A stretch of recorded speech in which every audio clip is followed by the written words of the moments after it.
Facebook, live on LinkedIn, live on Twitter, live on Twitch, live a bunch of places. We're live on Zoom. Let's get the screen share up here. And off we go. Chat is open on YouTube. Chat is open in Zoom. Let's have a good sesh. Had a good meeting with a buddy of mine. Talked a couple of trade strategies. I was working on some indicator stuff last night. I do have some emails I need to get to. I saw those come in, either late last night when I was asleep or this morning. So anybody that's sent me some emails on the expected move indicator, which looks like this. Today, my pre-market levels. Let me sign back in. Give me my numbers. What are our pre-market tasty? What's our pre-market think or swim? Let's take the higher of the two. We're stuck between a couple levels. We have the low from Monday, which is around 66.36. Sorry. 66.36 was the low from Monday. And then we have a gap to fill potentially if the market's going to head back up. So decent little push this morning. Okay, fine. SPX pre-market for the 13th, I'm showing 74.03. Is that right? That seems a little high, doesn't it? Let's see. Thinkorswim 54. That seems a little high. Let me get out of this and get back into Tasty. 35.14. That can't be right. 50. I've seen a lot of 54s in there. Tasty is 74. Oh, snap. Okay. All right. Just want to make sure that was correct. I'm going to log back in and eliminate the 0DT. I had my computer on all night because I was running some AI stuff.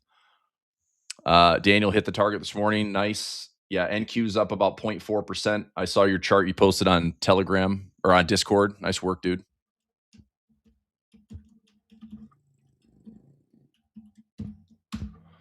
Okay, logging back in. No, Evan, it's just a yearly, $20. Just going to get logged into the dashboard for Tasty. Let me put in the So again, interesting calculation. So yesterday, I said this during the final hour session. I jumped on for like 30 minutes with everybody yesterday to close out. There was a pretty noticeable price gap between, it's an opening bell feed. So my price opened on TradingView at 67.26 or so. Let me see what this candle was. Open was 67.25 on my quote stream, and Thinkorswim it opened up at 67.40. My expected box was right at the lows yesterday. We closed at the lows yesterday, and this morning the market is up. So TradingView with the expected move box, we stayed safe. We had trades that were pending all day yesterday. I had to kind of modify. We had a little tiny, 10-cent broken wing butterfly that paid us 10 cents.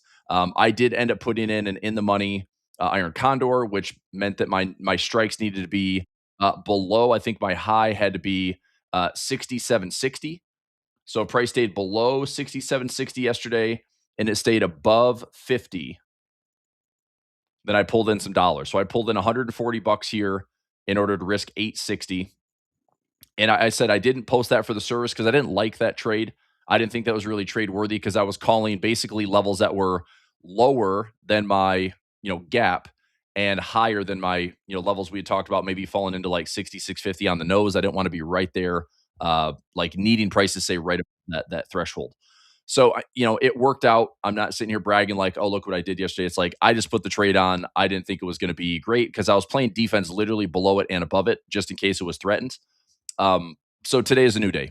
All right. A couple things I wanted to address today is, yes, the market is up. We're going to have another gap up. We'll get the box on here for a 70 something print.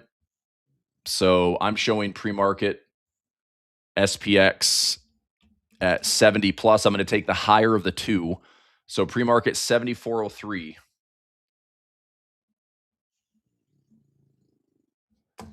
74.03. Now, again, to me, that screams, expected is greater than the actual. That screams implied is greater than realized. But don't assume, right? It's like that seems pretty high when you've got Thinkorswim at 55. That's a big difference between, opening levels. So we'll see what happens, but I'll just go ahead and mark that up. We're going 74.03. So I'll put this in expected box at 74.03. And this will print on a 1 minute time frame. And I'll put in another box here, text box 74.03.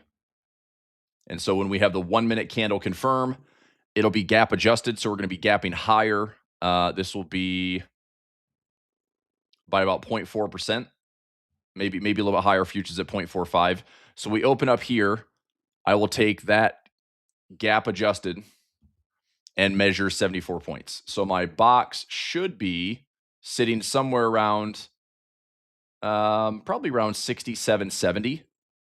67.70 is going to be the expected move. As long as I can sell something in like the 6,800 zone, I kind of like that level for today. And then to the downside, we'll start at yesterday's close and go down 70, about 74 points. So 65.98 down here and about 67.75 or so up here. So again, within reason, that's about where I'm kind of calling that my box will print. Expect to move box, like I said, this is for $20. You can have this indicator if you want it. If you want the link, I'll send it in the Zoom chat. I can share it in YouTube as well. But I've got some more people in the back office I'll take care of today. We had a lot of traders yesterday. I think I'm up to almost 100 traders now that have the indicator, which is excellent. So, and you can trade this on, any asset, anything you want to trade with options. If you want to look at an expected move, you can trade this bullish or bearish. I tend to use this on the indexes for 0 DTE. What I'm going to look at today, in addition to today's 0 DTE, is I'd like to go out to maybe next Friday, looking at if I do the trade today, next Friday. So I might do this towards the end of today, going out to like a 7, or it'd be, let's see, 7, 8, 9, 10 days, because I go Friday to Monday. So let me look at the calendar. Can I pull up a calendar here on this screen? Yes. So if I do the trade later today, I'd probably go to either the 20th expiration or the 23rd expiration. And I'll see what the implied volatility looks like, because what I'm thinking of doing is, if I've got anybody in my waterfall income class, then you may be used to that strategy 2 trade we've taken, right? So this is kind of a wrinkle on that strategy 2, but doing this to the call side. And again, not going out, 45 to 60 days, but rather going out like 7 to 10 days. And with this current structure in the market going slightly lower, I want to see if I can continue to maybe just sell some out of the money calls, but also build like a profit trap. So if we have our levels are just above these highs, just above these highs, just above these highs, kind of looking at the delta, right? Using like a 20 delta or 15 delta to start this thing out, go out, 7 days or 10 days. That way, if price is going to keep holding this kind of lower high and lower low structure until we get into a bigger level support. And I'd say right now, until we hit the 200-day moving average, I think this is a pretty good trade until we hit this 200-day moving average. So to me, we've broken we've got the 21 cross in the 50, the 21's cross in the 100. Price action yesterday, even if we go up today, it's like we're still below the 144. We're coming right into that 200-day. A touch of the 200-day gives us a chance to see, okay, what does this 200-day mean to the market? Let's see. Does it only work for options? The expected box move is based on it's options math. But you can look at this as a time. If you see the expected move boxes every single day going higher. So if you see expected moves are going higher, like the lows of the boxes are going higher, like you're in an uptrend. So you can obviously put on some moving averages and start buying it. But I primarily use this for a simple options trade. But you can put this on SPX, NDX, SPY, QQQ, put it on oil, put it on gold, put it on silver, anything you like to trade options. And you have a high probability of, if the market will stay within the expected move, again, in almost every instrument, especially with a lot of liquidity, the implied volatility or the expected move, which is why I call this the expected move box, So the expected move is oftentimes greater than the actual. That is the formula for market makers to make billions and billions and billions of dollars every single day. Because what they do, look at Tasty. Today is 74.03 when Thinkorswim's showing 55. Maybe the market only goes 30, 40 points today. And Thinkorswim is spot on, but I'm going to take the safer number. And I know that seems high, but when the market opens today, this 74 might shrink to like 45.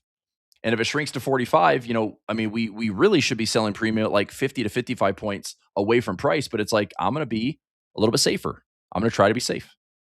So anyway, this is where market makers do a lot of good. They make a ton of money doing this stuff. And when we had this like elevated VIX at 25, they're probably having a field day. Look at how many days we have had in the last 3, 4, 5 weeks. I mean, we got through a little holiday stint there in early January, but mid-January to now, it has been highly efficient where we've probably had maybe three inefficient days and maybe 50 plus trading days. And we're on a heck of a streak. I think we've had 52 out of 55 winners, something like that, in daily profit play.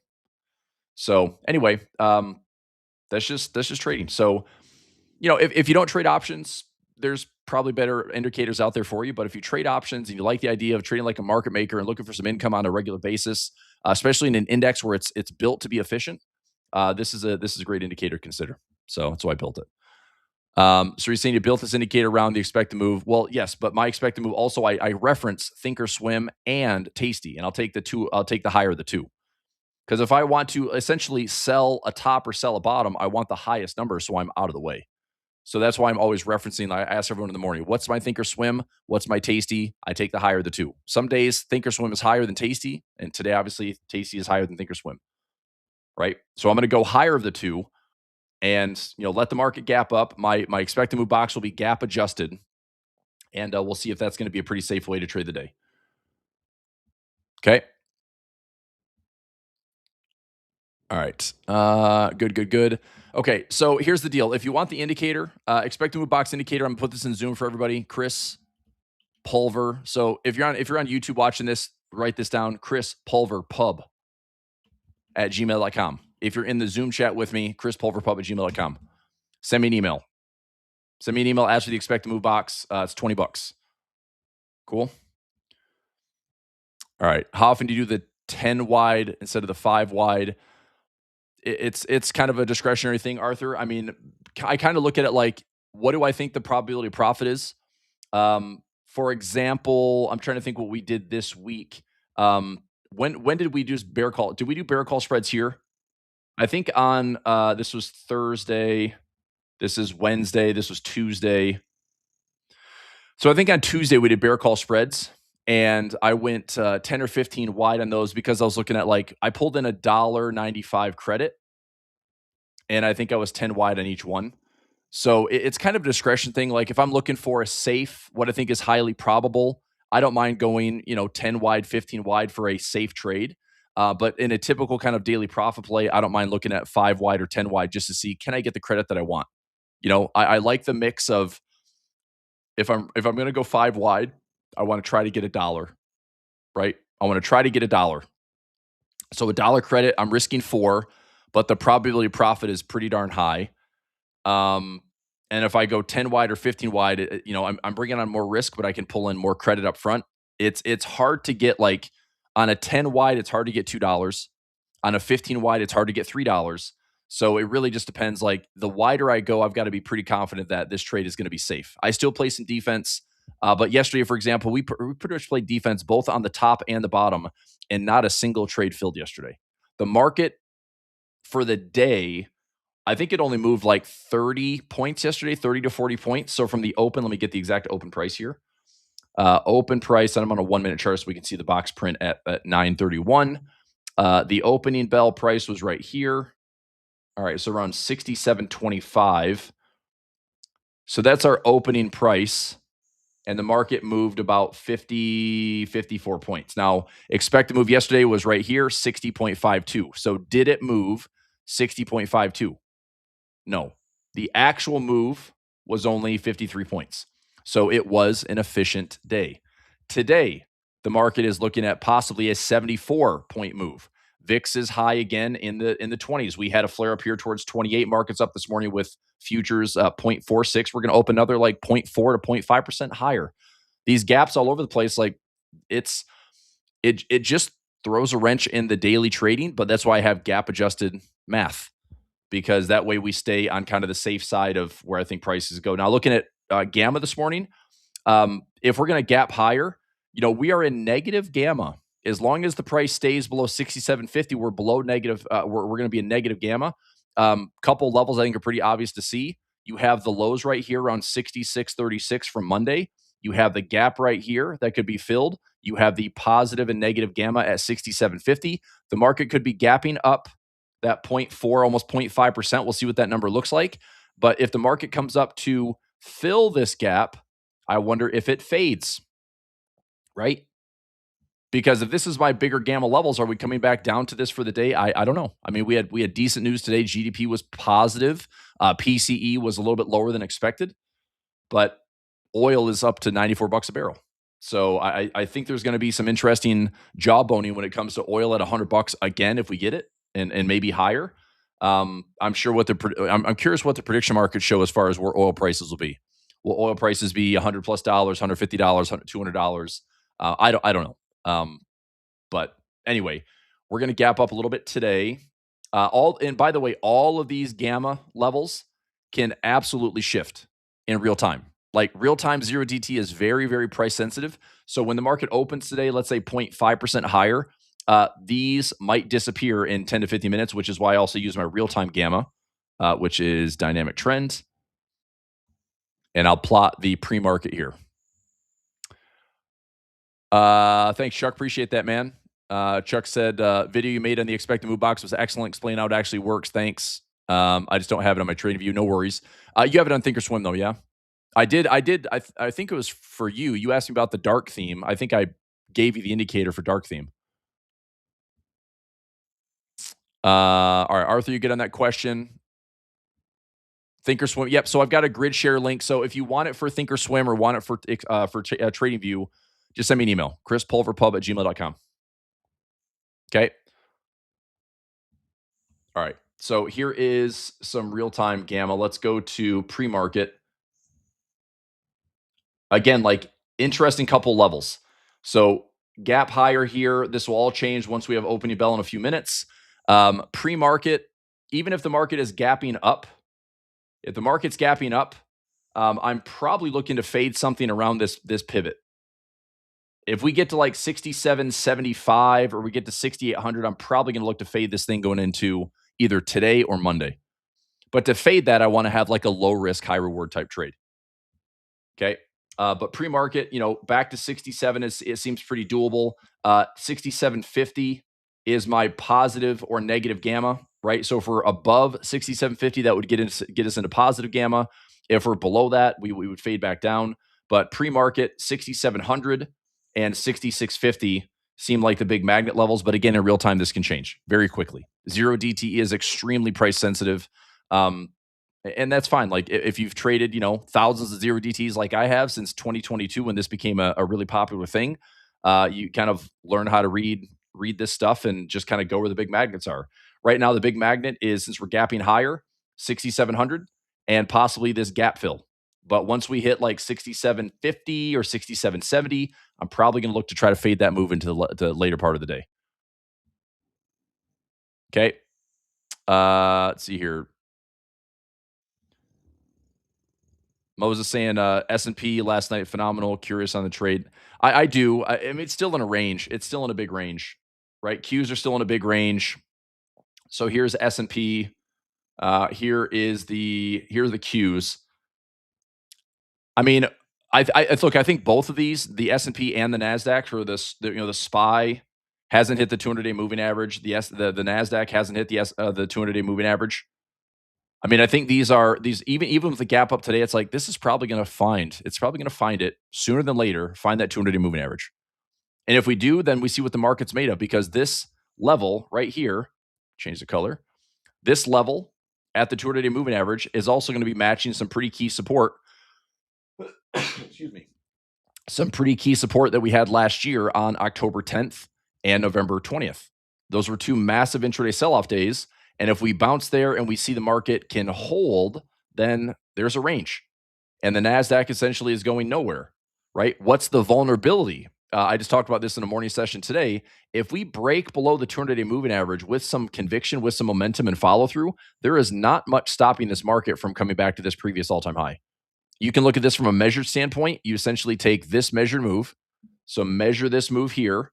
If it breaks that low, measure that move here, right? So it could be a faster drop from 590 to 540, which would feel pretty terrible. But I still think that this level offers a chance to have a nice bounce. That would be probably a 10 to 15% correction in the Nasdaq. That's about a 12% correction in the S&P. Here are the all-time highs we had back in October. We did not hit all-time highs in January. So all-time highs here in October, if we pull back to that level, that's a 15% correction in the Nasdaq. I mean, I think that's pretty healthy. It doesn't feel good. It never feels good to see a 10, 15% correction, but I think it's also healthy to kind of get out of some of the bullish, just the bullish obsession and the bullish complacency to then, okay, rattle those bulls. And then we see if institutions are willing to step in and kind of buy that discount.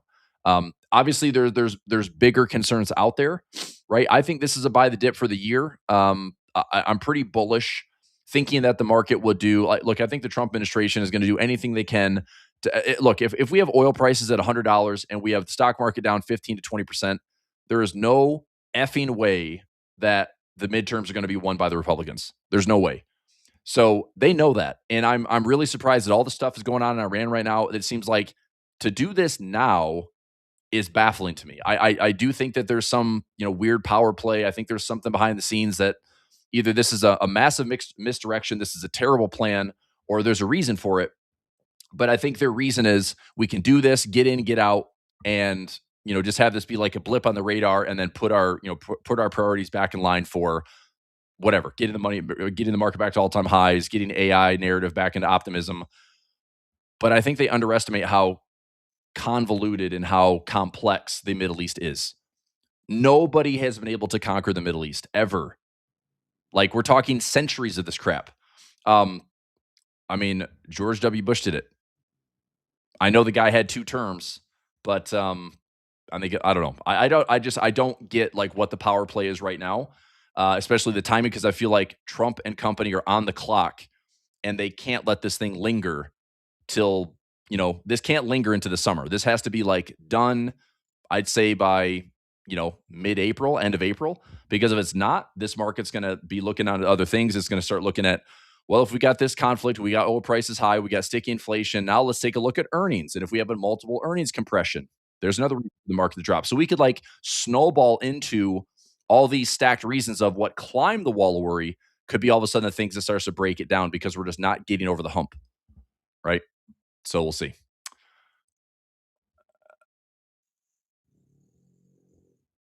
Let's see here. Yeah, again, like I'm not here to get political. It's just like I don't know what the purpose is, right? I don't know what the purpose is. All right. Market's opening. Let's get at it. We're going to get a 1 minute close, 74 points. We gapped up to around 70. Let me check my levels for this morning. SPX. Decent deltas around 75 to 80. I'm going to go 80 by 90. It's not too bad. 68. Let me see if I can get a fancy little trade running here. So let's go 65, 75, 85 here. That's not going to do it. 5 cents credit for a profit trap. No, I'm just going to do some bear call spreads. So 80 by 90. Couple of bear call spreads here for all right, 100% ATR is 67.82. Move these up a strike. Okay, see if I can get $1. I'm doing bear call spreads to start. I'm just going to do a couple bear call spreads to start. $1.20, $1.15. See if I can get $1.20. So I'm doing a bear call spread. This is 67.85 by 67.95. That's a bear call spread. And then 68.05, 68.15. I'm going to space it out a little bit. See if I can grab $1.10 this morning. Don't fade too quickly on me.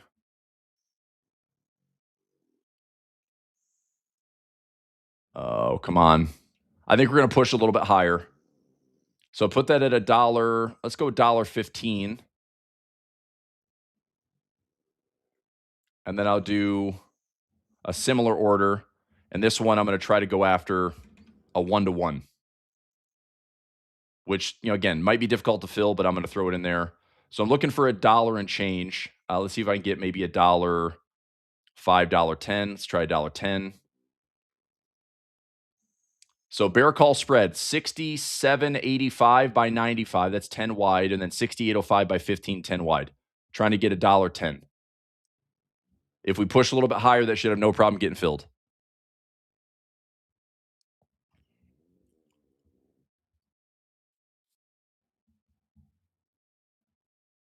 Come on. Give me $1.05. Don't fade too fast on me. All right, let's have a look and see where price is at. So there's my expected box.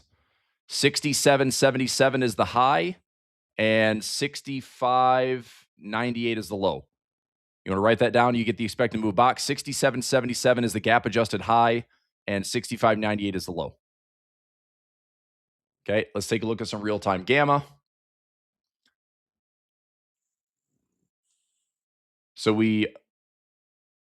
interesting. So let me see if that that gamma reading on Tanuki trade is. So this is 67.50.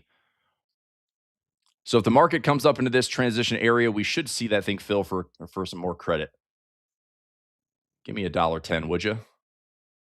I want more than this, by the way. I'd like $1.25, $1.50 for this trade, but I'm gonna start with $1. See if I can get $1. Come on. Just because I think it's a pretty high probability we can make $1 on this trade. So can I get $1.05?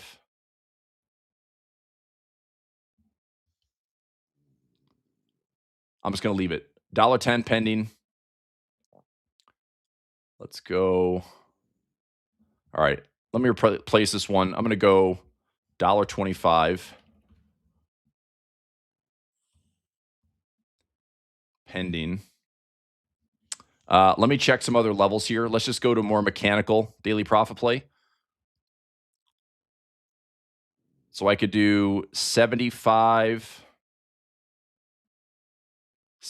by 80. That's a 12 delta. And let's match that delta here. 75 by 80. I've got the low on my expected move around 65.98.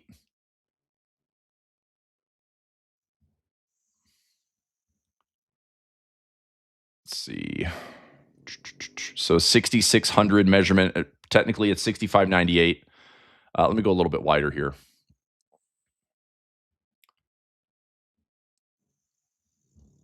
All right, so I'll keep this one. Let me post this in Telegram. I'm going to get a couple trades running for the day.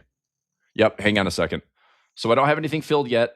Let me look at more mechanical daily profit play. If I go 80 by 90, this is a 10 delta. And then 10 delta 25. My expected move lows are on 66. Let me see if I can still pull $1 out of this. 5. Okay, so this is 10 wide for $1.10.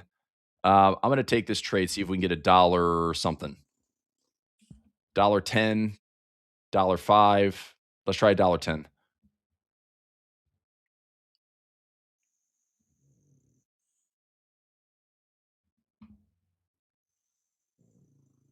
Come on.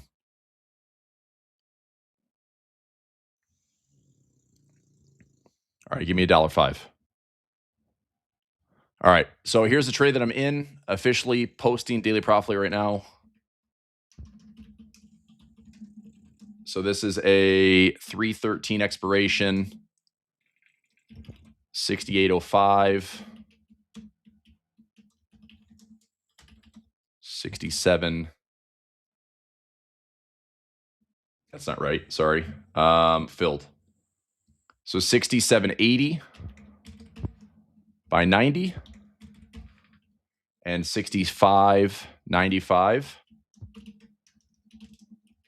65.85. I got filled for $1.05 credit.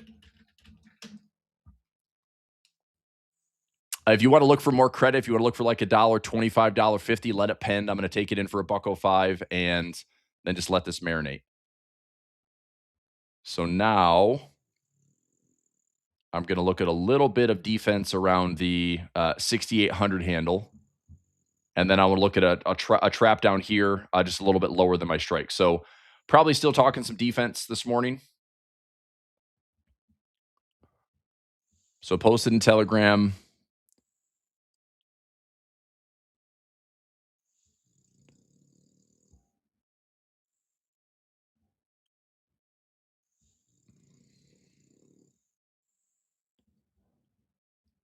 Okay, we're getting a little push to the upside now.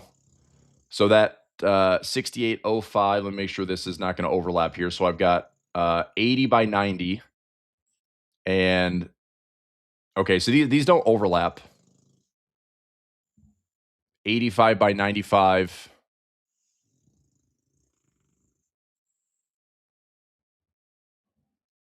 All right, I'm going to keep this one running.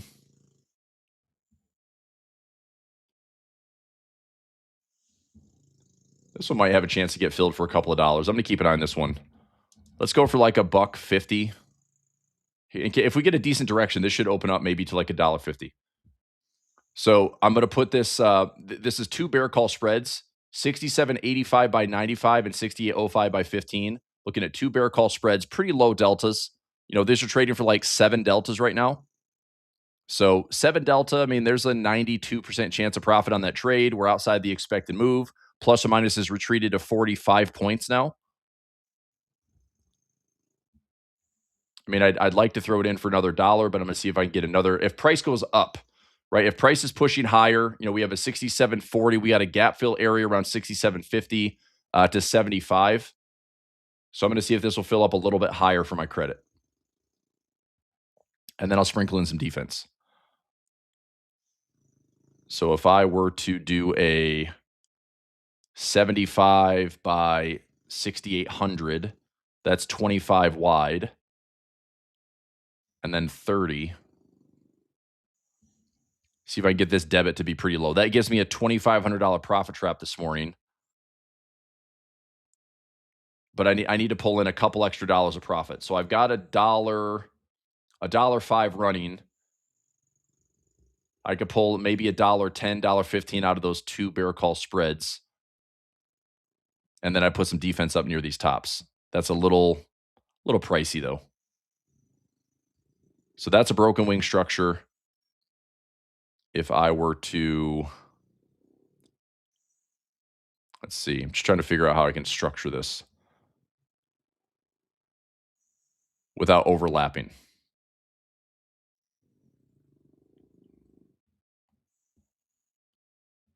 So I could buy the 90. That's 20 wide. This one's not terrible. That's going to cost me a little bit of a debit to take that trade. All right, let me hang out and see if I get filled in these bear call spreads, and I'll be a little bit more firm on my defense. Okay, so let me put in some more pending orders. I'm adding 2 low delta bear call spreads. 313 expiration. 67.85.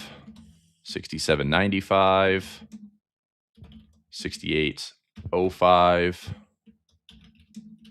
68.15. $1.25 to $1.50 credit. Pending. Okay, I got it in for $1.50. I'm trying to get $1.50 out of that. That'd give me $2 and they give me $2.55 on the day. And then I can start playing around with a little bit of debit defense. I can get a debit in for, maybe 25 to 50 cents and have a structure that gives me maybe a profit trap of a couple $1,000s. Okay, so I'll let that just hang out for the morning. All right, nice. $1.20 on the DPP. Okay, good. I'm still looking at so I've got the daily profit rate running for $1.05. Nice fill on that $1.20. That's a good fill. And then I've got some bear call spreads pending that I'll just hang out with. Filled at $1.05, good. Filled at $1.20, excellent. Excellent. Yep. Everybody asked me this. Do you need defense? You don't need defense. If you take the trade and it's defined risk, you don't need to play defense. The reason I use defense is because I'm typically taking more than just the standard daily profit play. Usually I've got a couple extra trades sprinkled in. And so having some defense where, let's say I pull in $3 of credit for the day. Well, if I'm risking, let's say $1,500 to $2,000 for that $3, I'd like to play some defense and maybe I can sacrifice, $50 or $100 and then I can win $200 for the day, but have defense there if I need it that offsets pretty much my entire risk, right?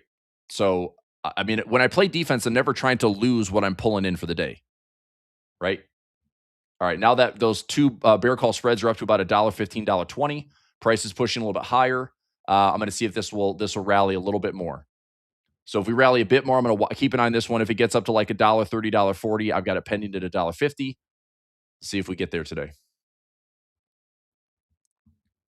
Okay, nice. Bill got $1.25 for that 10 wide. Good. Good. Let's see. This debit for 55 cents. I mean, it looks pretty good.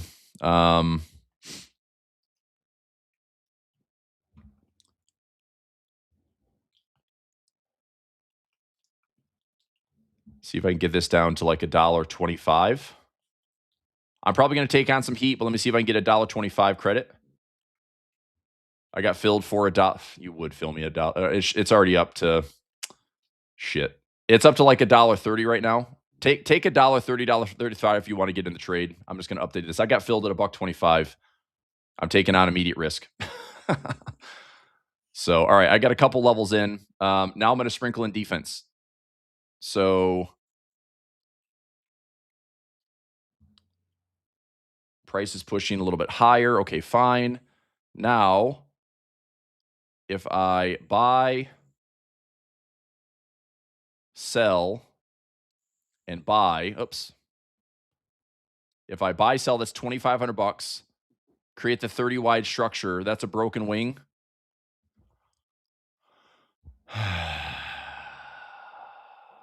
Where is this structure that I want?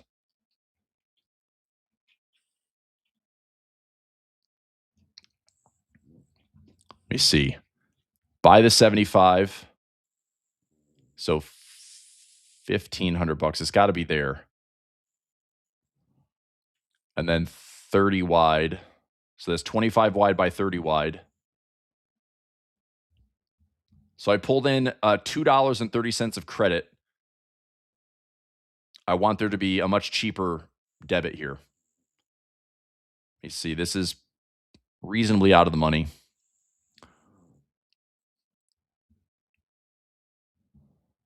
Let's keep an eye on this defense for a second. I probably don't need 68. Let's go 20. So if my positions are threatened here, since I sold the 80, maybe go 20 wide for a debit or a butterfly here. So a little bit of defense there. That's 25 and $25 and change. So maybe this defense will be, if this gets under $1, I might take the trade here. I haven't put in any defense yet. Not yet. Did you get filled for $1.50? Good. Good fill. Yep. And it's probably still going. So right now it's up to about $1.60, $1.65. So $1.50 is a great fill on that trade. All right. So I'm editing. This is now filled. Filled at 125 to 150. All right. So we got a couple trades in. Now I'm going to look at some defense.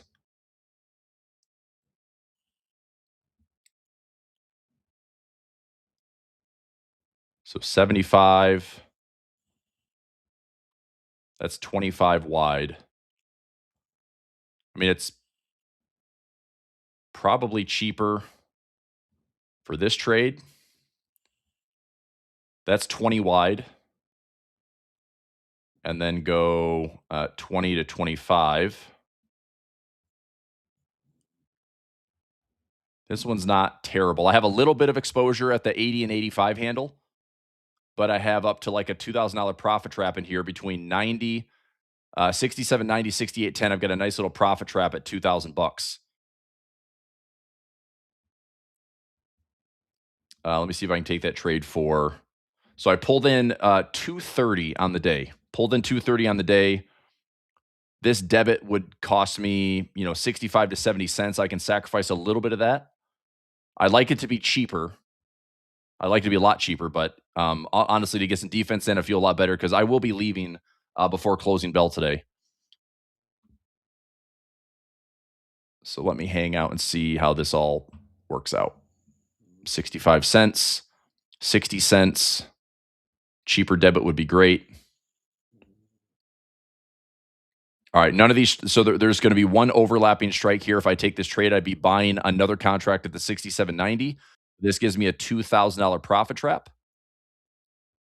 And I'm going to try to get this thing filled for like 65 cents or less. 65 not filling.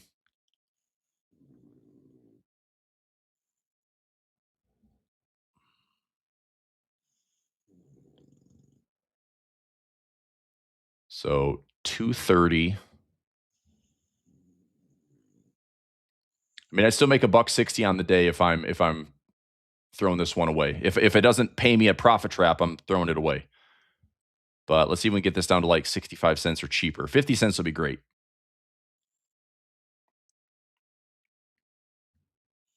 I'm going to let this marinate at 65 cents. Echoing, it shouldn't be echoing.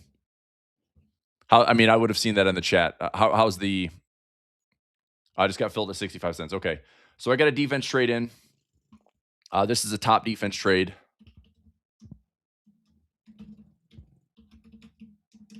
And you might actually be able to get it cheaper. SPX 313 expiration. It's a broken wing structure. I'm buying the 67.90 call, selling the 68.10 call, and then buying the 68.35 call. So I paid for that debit. I paid 65 cents debit. Okay. But I'm paying for defense, but my total credit is $2.30 from DPP and bear call spreads. Minus 65 puts me at potential. So for it, 230 puts me at 165 for the day. So 1.65 with a $20 profit trap from 6790 to 6810. All right. So a little bit defense. The probability of profit today should be that I win the day with about a $1.60, $1.65 when it's all said and done. It's probably the net result for the day. Now that the defense trade is now shown for 50 cents. I mean, take it cheaper if you can. Net, here's my fill. $1.05, $1.25, 65. So I'm in for a $1.05 credit, in for a $1.25 credit, taking a debit away from that. So my net's about $1.65. Okay, here's our expected move box. Again, hasn't adjusted. It's gap adjusted from the open. Let's see what the day gives us. Okay, now for the downside move, we have those previous lows of the week around 66.30. Is that right? 66.07 was the open. No, sorry. Low for the week. Sorry, 66.36 was my low for the week. If some reason Friday the 13th, the market wants to come, ripping back down there, I'd like to have some type of profit trap, maybe down around like the 6,600 handle. This should be really, really cheap to play. Let's see. So that's my double up trade. This is my daily profit play. So I can sprinkle in something really, really cheap. Maybe around that 60. Let's see how cheap I can make this. So if I sell the 66, let's go at 30 wide. What's this cost me? 70 cents for a 30 wide. 45 cents. I mean, that's pretty cheap defense, right? You get up to 2,400 bucks. That's 25 wide for, maybe 30 to 40 cents. 20 wide also isn't terrible. It's 30 cents, but it's like you want to make an extra $500, make an extra $500, potentially pay, 10 cents more. So what I'm going to do instead of I'm going to try to get this in for a debit or a credit spread. So let's go 20 by 66 and then go 30 wide. Okay, so right here, this is 6620 by 6600 by 6570. That is a broken wing structure. I could go this, trying to pull in some type of credit. Trying to think here. 25 and then go 30. This is also like inexpensive. I'm going to try to get this one for any type of credit. If this fills me at any credit, I will take this as a broken wing defense. But the price is going to have to fall today for that to happen. So this pending order is 50 cents credit. If this trade shows like 5-cent debit, 10-cent debit, I might just take it. If it shows any credit, 10 cents, 15 cents, I'll certainly take the credit. I know there's risk, but my risk would be we'd have to fall all the way to 65.70, which I don't think we're going to do today. Okay. So what I'm looking to defend is I'm looking to try to defend right around that like expected move low. If it even comes down to do it, we might not see anything happen today. VIX is down a little bit. I've got a chart alarm set. Let me see if I can set this below 2370 VIX. Maybe set it below here, 2217 VIX. Just kind of keep tabs to see like is the VIX going higher or lower on the day. 50 cents on the butterfly. Is that the call side there, Chuck? Okay, that's pretty good. I'm going to go pending order on that put side. Okay. So really, for me today, 80 is my line in the sand. I'd like to see price stay below 67.80. 67.80.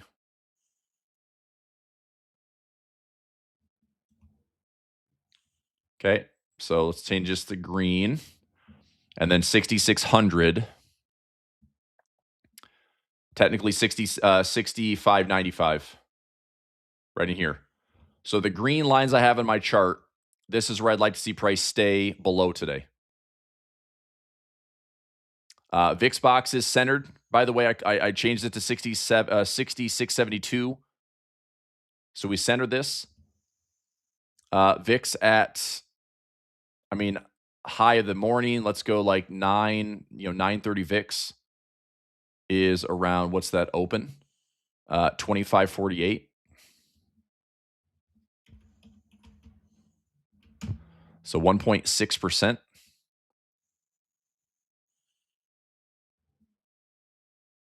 That's a 1.17, 1.6.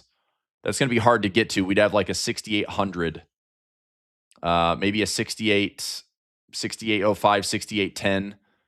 And again, that's like a big thrust. If we're getting to 6805, 6810, I'm most likely going to take a bear call spread to short the crap out of that. And whether it's a 0 DT or I spread it out to Monday, I'm going to take my chances of maybe shorting this into next week. All right. So we'll just hang out. I need price to stay below this green line, above this green line. Net on the day. I've got some defense up here. I've got pending defense down here. All in all, I'm looking at about $1.65 per contract as far as profit. If price just kind of stays where the, again, expected is greater than the actual, we should win the day. Because I'm out of the office before closing bell today. If I've got some profit, I'm most likely going to take the profit.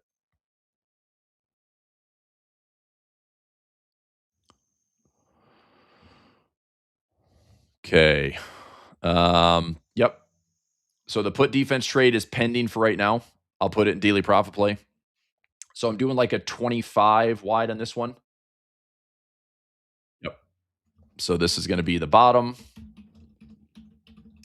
Defense trade. 66.25. 6,600.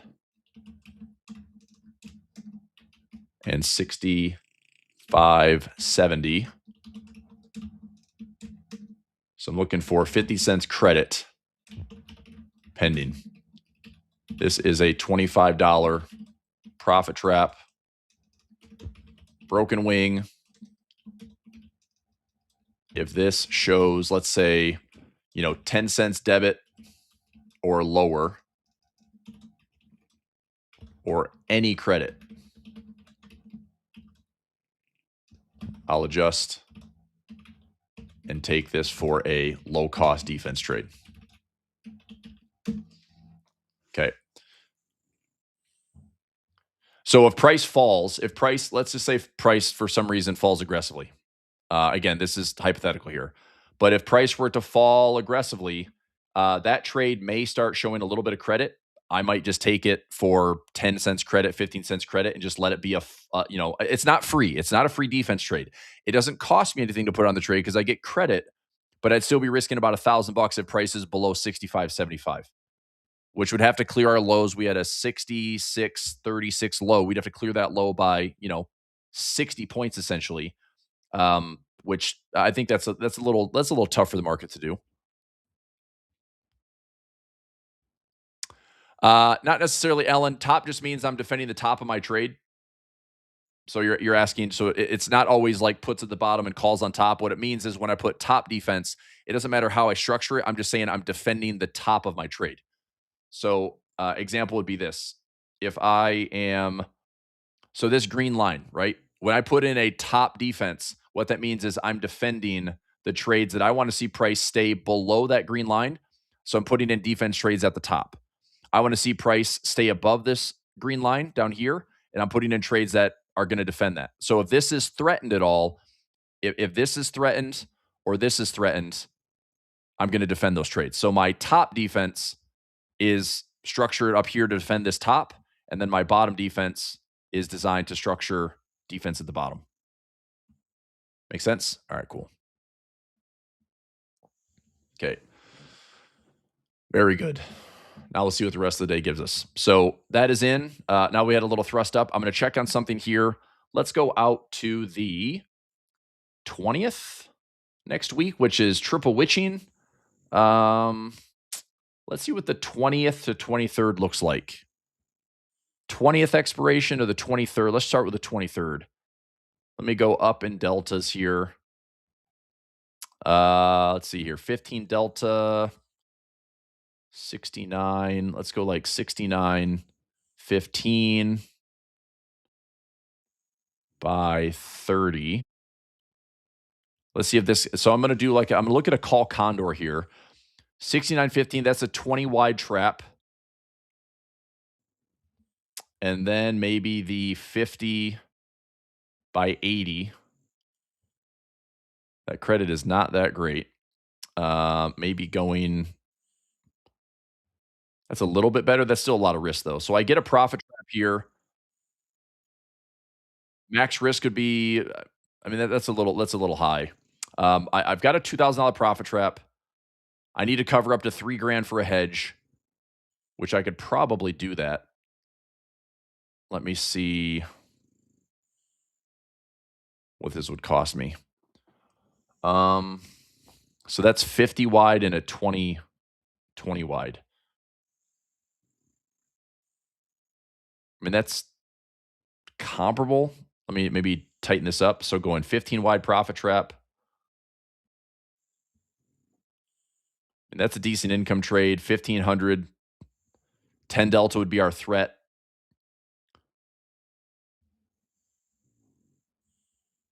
All right. Before I take this trade, I'm going to write this down. This is 69.15 by 69.30, 69.50, and 69.90. Let me see if I just did a call spread to hedge. Maybe the 45. Let me see what this looks like. So if I did the 45 by 69.45. So that cost me $6 to hedge. No way. I'm better off putting on like a put spread. If I did a 7,000 50 wide, Huh. That's more expensive than I want it to be. All right. I thought I was looking at a pretty decent structure. It's a call condor, but maybe I just need to trim. Maybe I'll start at the 10 delta. So if I start 50, 50 to 70, that's 20 wide. 75, that's 25 wide. I can't believe that I'm going wider on the credit side and it's still going to cost me a debit to do it. So I don't want to take that trade. Yeah, that's not really worth it.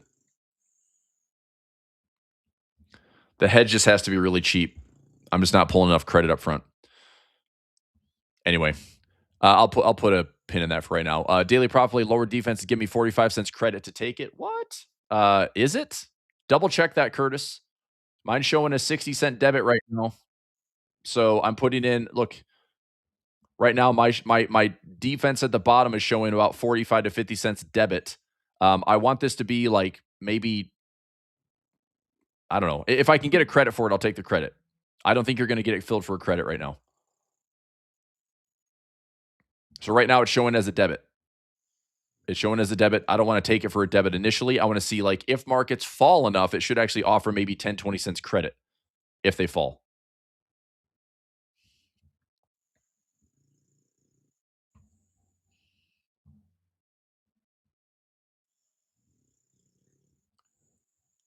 Okay.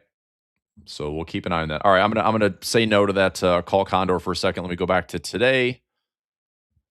So, I'm pretty confident that we're not going to have prices in the 68s. So let me flip this around. It's really the low that I'm kind of watching closely. Could I go? Let's see, 65.50 to 68.50, and then 40.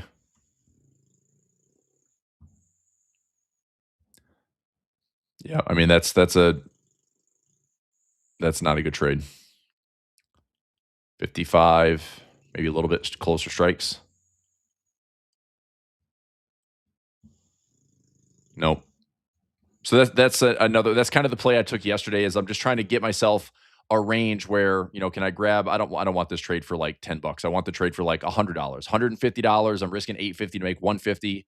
My high would be 68.35. So let me see. Maybe I can say the high is going to be around 30, something like that. But I'm still only making $40 on that trade. I want like 100, man. 60, 65, 70. These just offer like no premium.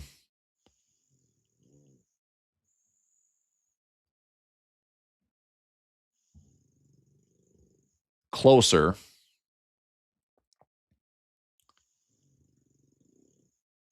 but not great. That's 15 wide. 15 wide. Not a good trade. $75 to give me. Yeah, never mind. All right, fudge it. So here's my day. On the call side, one thing that I keep looking at, this is what I spot check almost every single day, is just kind of watching what the plus minus is. This is what the broker is showing for the expected move for the rest of the day. So again, at a glance, this is where I have my call strikes. This is where I have my put strikes. I mean, so far, if everything stays according to plan with the expected move right in here, if price stays below this, stays above this, I have a winning trade, right? There's no guarantees. This is just reflecting, actual price. So this could change very quickly. We could have higher volatility. We could have prices moving and go directional. I do have some defense on top. I have a pending order to defend the bottom, and this is what I'm trying to defend. Trying to defend the bottom there at 65.95. Do I think price is coming down to that level today? Not necessarily. It's probably going to stay range bound. Okay. All right. Let me get a couple questions here. So right now, as long as price is going to stay between this green line at 65.95 and this green line at 67.80, we should be in pretty good shape for the day. I'll set a chart alarm up here at 80, And I'll set a chart alarm down here at 65.95. And that's what I'm going to monitor for the day. Next up, I've got some questions. Somebody's asking on Lyft. So Moses asking on Lyft. Why can I not spell? There we go. So Lyft. So I bought Lyft last year and exited, which you can see was pretty good timing. So we bought it around $11. So I bought it around 11. We had a couple things. We did a call combination where I just bought calls. I did a buy right, sold some covered calls around $20, got out of the trade. So dumped the shares around $20. That's not a bad run, like 11 to 20, almost 100% gain on that. And then now it's back down here. I would say if you like Lyft, one thing I want to make sure they're doing is bringing in autonomous vehicles, or at least they're in the conversation with autonomous vehicles. I think that's a good thing for them profit margin wise, and a good thing for their future. Their stock price is actually garbage compared to Uber, but Uber is like the household name, and Uber's also declining. I do have a ratio spread on Uber all the way down here. We'd have to have Uber down like 50+%. So if Uber dropped like 53%, I would take some ownership, but I'm happy to do that. Let me get a couple of fundamentals here. So Uber, Snowflake looks pretty good. Earnings are forecasted to grow. Price to earnings is probably still pretty high. Actually, not really. 15 times earnings. That's not bad. Cash flow, discounted cash flow model 172. I like upside targets of Uber, but I'm not wanting to buy it right now. So I'm looking to do ratio spreads. And if I get a sign, give me a sign at a much cheaper price. If fair value is 170 and I own it at $45, I'd hang on to it for a repair. Okay. So, Uber, I've got some exposure here. Lyft would be if I'm going to sell some puts on Lyft, make sure fundamentally it has an upside target. So Lyft, Snowflake again looks okay, trading way below estimated value. This is what's not a good sign, though. Earnings are forecast to decline by an average of 56.6%. That's not great. Price to earnings, 2 times earnings. Fair value, $47. We're trading at 13. It seems like a bargain, but I don't know. Snapchat has been garbage for years for me. JetBlue is one of the shittiest priced airlines that I've had in a couple of years. I have some dogs in my portfolio that I haven't let go of, but they're not going out of business, and you never know if they're going to show up and pop one day. So Uber is ratio spread, a little bit more expensive. Lyft is, lows down here at $8. I guess my question is on Lyft, how far out could I go and say that there's a chance to make some money on Lyft? So it's not terribly expensive. If I went out to the end of the year and sold some $8 puts, this is the problem. Do I sell the $8 put and make 3 cents? No, I don't want to do that. If I were to do the 10 by 13 ratio spread, okay, that's a good trade that put my break even down to about $7, but I'm only getting 12 cents to take that trade. So this puts me down. This is a better trade. This puts me down to a break even of, let's go 13 minus 2 minus 1. I'd own the shares at $9.95. I want the break even to be around $8 because that's the low. So I don't know if there's a way I can structure the trade right now to get that unless I go out further in time. So further in time, December 2026, January 2027.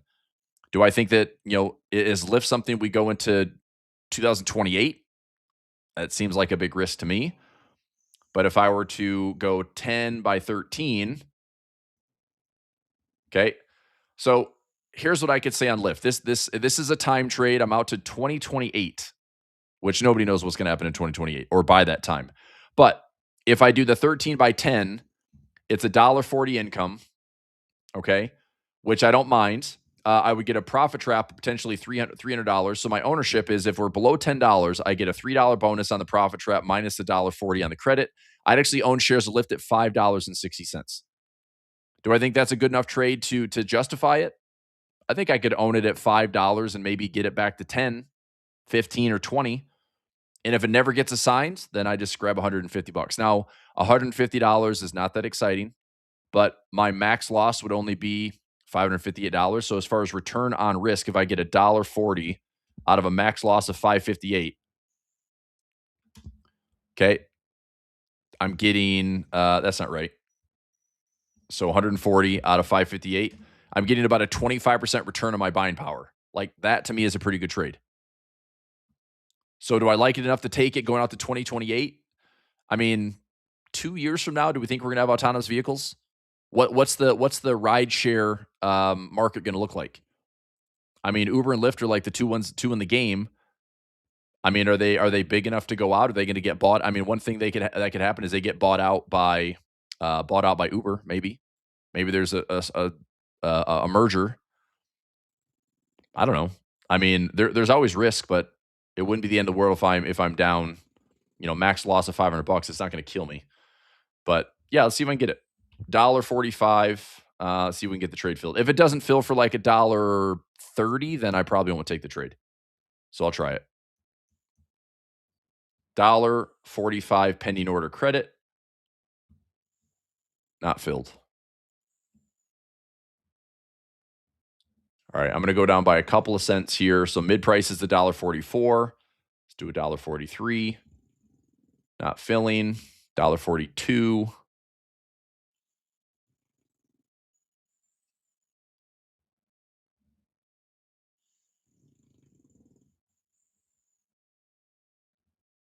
So 13 by 10. Try for $1.42.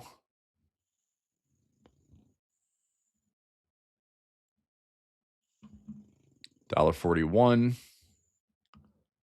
I think $1.30 is my cutoff here. So if I work this down in price, try to get filled at $1.30, I'll take it. If not, then I'll just pass. Bid ask is a little bit wider. $1.38 not filling. 37. 36. Okay, $1.30. Like I said, final offer is $1.30. Not there yet.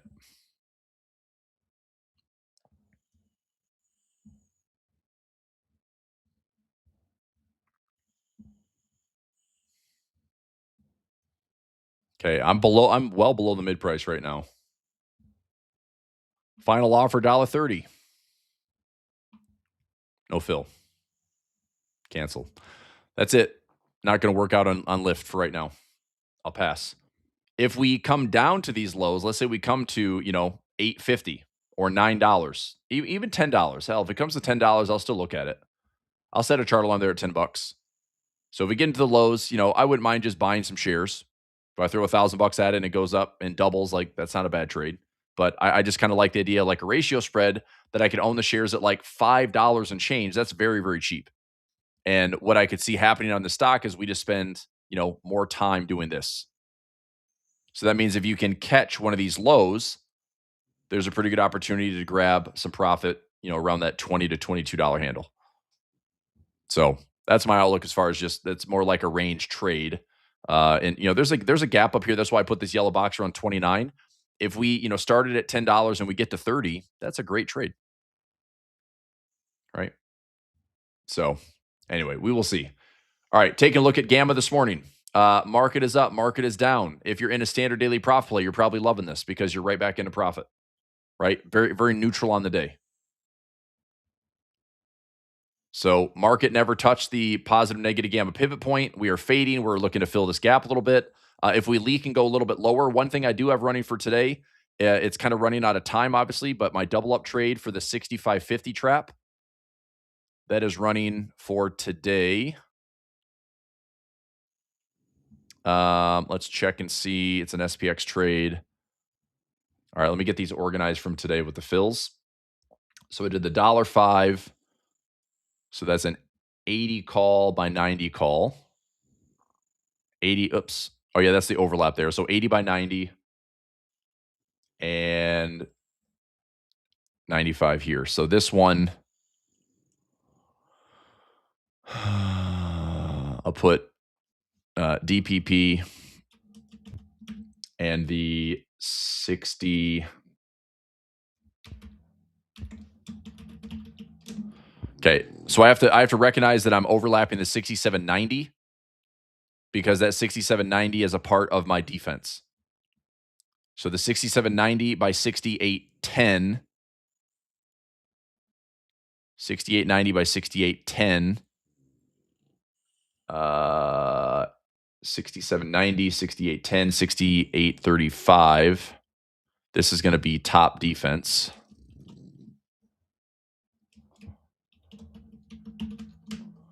Okay, and then this one is going to be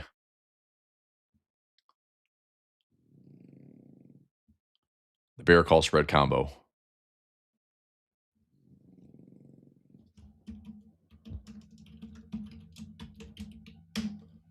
All right.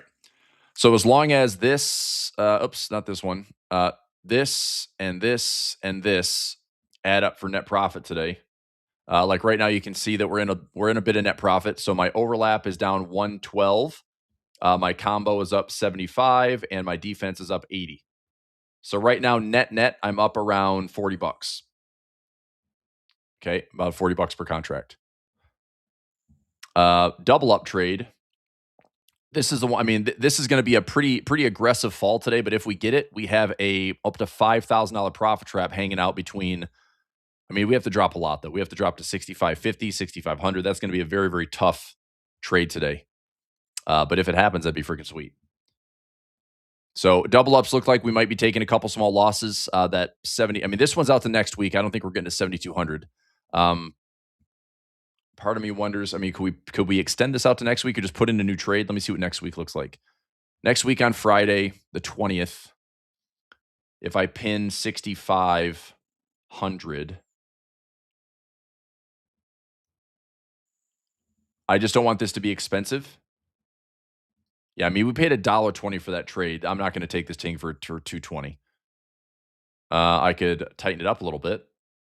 I could go maybe 30 wide and 30 wide, like for 70 to 80 cents.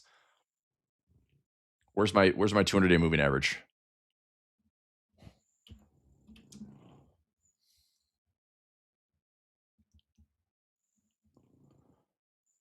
So 6,600 is my 200-day moving average. 65.20 is the low from November 20th and 21st. Probably need to finesse this a little bit better. So let me see what the maybe 25 or 50. Let's try 30 wide here. So do I want to throw another dollar at it next week?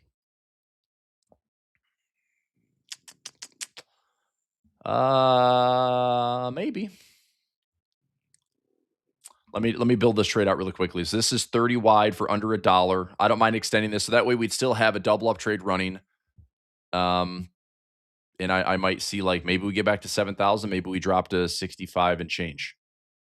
Let me build this out in option strat.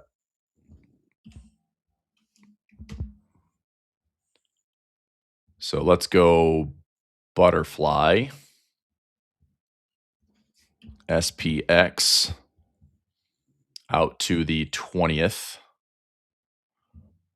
And this would be looking to pin around 65.50 and 30 wide. So pin at 65.50.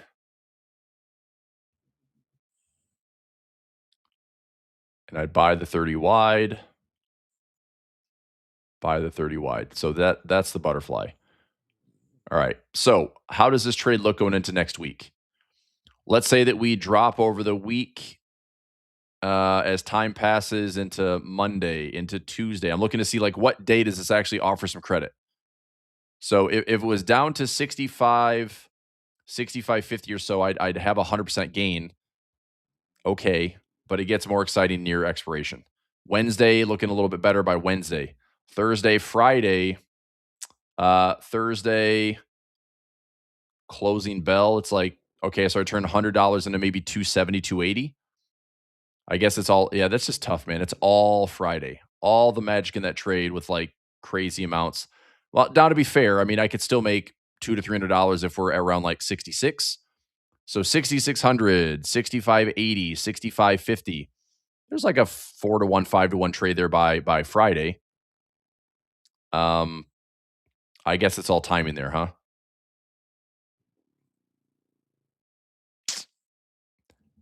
I don't know. I mean, it's a bit of a throwaway trade. It's pretty cheap. If I could get this for like 75 cents, I'll take another stab at it. Let's see if we can get like under a dollar. See if I can take this trade for another dollar. Let's try 80 cents. Not feeling it's probably going to be over a dollar. I'm going to try to take it for less than a dollar today. I'm seeing a lot of fluctuations between about 85 cents and $1.15. I'll put it at 90. If it doesn't fill, I'm probably just going to pass. All right, I'm going to pass. All right. Dave, what? Dave, you got to tell me what your defense trade was at the bottom. I don't know how you got filled there, dude. Will you double check that, make sure it's a credit? Because I can see you getting filled for 60 cents debit. Not 60 cents credit, though. Because right now my trade is showing 75 to 80 cents debit. So make sure that filled for I don't think he got filled for a credit, to be honest. It's still defense. It's still a $2,000 profit trap, but you probably paid for that trade. Double check that.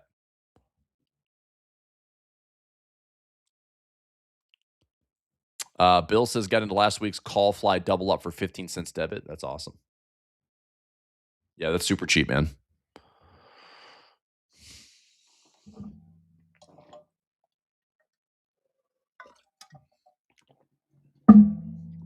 All right. Yeah, Dave, double check that, man. I don't think that was a 60 cents credit. Mine's showing 75 cents now debit. Debit, not credit. So it's showing 75 cents debit for that defense trade.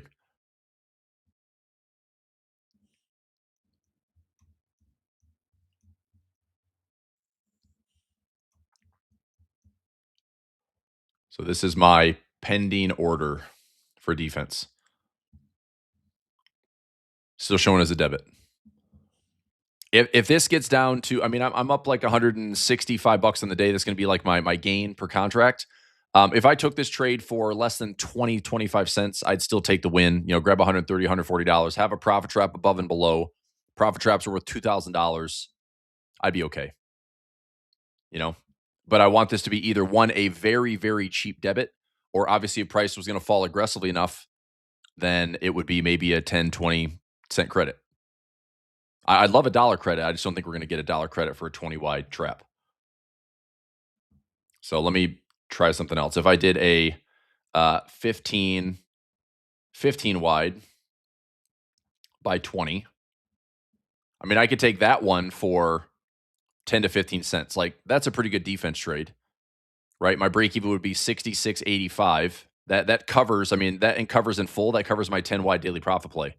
So that's a 10 to 15 cent debit for basically free defense. If you want to take it for free, now you can take it for maybe a 5 cent credit. Let me see what this looks like. So this is 15 wide.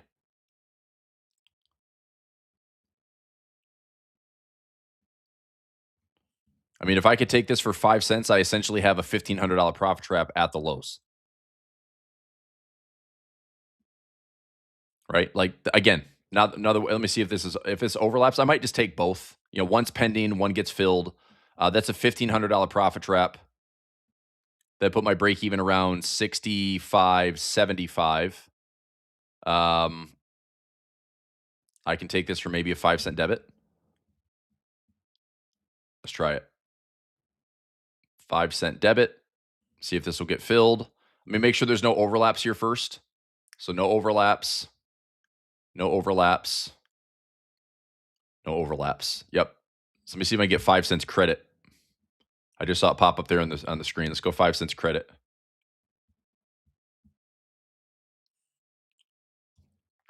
All right, so 5 cents credit not filling. Let's try a 5 cent debit. And this gives me a $1,500 profit trap. Okay, so I've got a 5 cent debit filled on defense. That way I at least have something to defend my low. I have something to defend my top. If nothing happens, I'm still up $1.60 per contract on the day. Okay, Dave says I got 60 cents credit, put the legs in the wrong way. Okay. So what do you need price to do then, Dave? Like, what's the trade that you put in? Give me the legs and let's build out your trade and see what you actually put in. Because if you did a broken wing structure, give me the legs and let's put in what you bought, what you sold, and let's see what the trade actually is then. Or did you close it out already because it was the incorrect trade?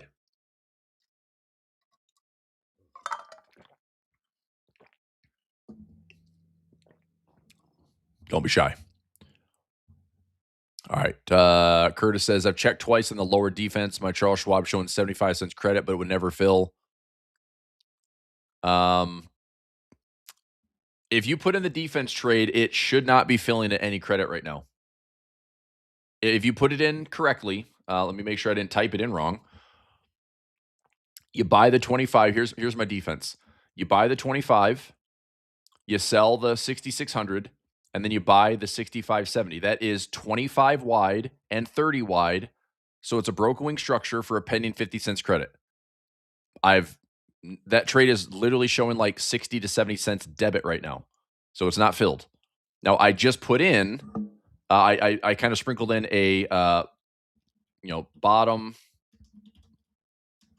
defense 05 debit fill. So I don't mind overlapping the defense because I think they're high probability trades. But I did a 6605. So 05 and 6590. So 6605.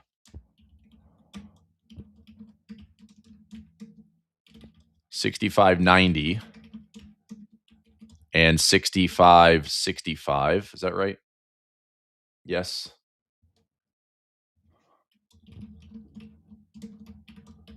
'05 debit. This offers a $15 profit trap to defend the put spread of my DPP and the break-even price. So no risk above.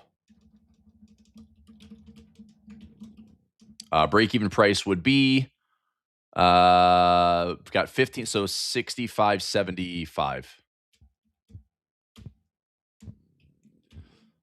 So there's no risk above 65.75 on that defense. There is risk below that, but that'd be a pretty tough thing for the market to drop, 20 to 30 points lower than the expected move, especially with a gap higher. Okay. So I'll keep this defense pending. If this still offers any credit, I'll still take the trade because it's a up to $2,500 profit trap. This one, only a 5-cent debit. I'll throw 5 cents at it to make up to a $1,500 profit trap, and then the call side should be fine right now. Broker seems to be, or the market seems to be pretty chill today. Just a calm little Friday, I guess. Any money to bet on the pin at 6,700? I mean, it's not a bad trade, right? I mean, if we have a little to no movement today, I mean, an iron fly is always a good alternative. An iron fly is a great trade. I mean, again, I don't know. I mean, I never know when the market's going to close or where it's going to close, but I'm always interested in a couple of spots during the day. We have the expected high, we have the expected low. Actually, this is not right. Sorry. Let me get this expected move box. So we have the expected high, which rarely does price get there and stay there. The expected low, which rarely does price get there and stay there. So a lot of times it's usually somewhere in between. So if you look at about 75% of this box, that's generally where price is going to be. So a lot of traders, and I know people that do this, this is their full strategy. It's challenging because I like to win. And if I did like iron butterflies all day, every day, I might win like 45% of my trades, 50% of my trades. And that would bother me. It's like if every 10 trades I took, I'm losing 4 or 5 of them or 6 of them. It's like that would drive me crazy, even though the payoff could be very nice. But anyway, long story short is, do we hang out at 67? I mean, it's very possible. Look at my gamma levels today. If we're gonna cling to this magnet all day, I mean, if 6,700 is gonna have price testing it multiple times today, so we go, up a little bit, down a little bit, up a little bit, down a little bit. Does it close at 67? That's so difficult to know, but it seems like a pretty good chance. So, if it was trying to pin something around 67, if you were right now, we have the VIX at 25. If you went like probably 25 to 30 wide on those wings, I mean, to be safe, probably 30 wide, looking at something like this. So if you try to pin the 6,700 and then you go 67.35 and 66.65, I mean, if price stays in that range, then you can have a decent amount of profit. But I'm curious what the credit is because it's not guaranteed. Let's take a look. So if I want to pin something today around, let's say 67.05, we'll split the difference because we're trading at 10. We think 6700 is a good magnet. So I'll split this. 67.05. And the remaining expected move is about 40 points. So what's the broker going to give me? If I go 40 points higher, 40 points lower, basically you can get a, I don't know, 2.2 to 1, 2.3 to 1. So 27.35 over 12.65, you get about a 2.16 to 1. So that's if price stays. And here's your break even point. Because you're pulling in credit, your break even is 67.05. 67.05 plus 27, we'll say 27.10. Your break even is 67.32. So you might think like, well, I'm wrong on everything at prices all the way above 67.45, which is correct. You'd be losing the full amount if it's greater than 45, and you'd be losing the full amount if it's less than 66.65.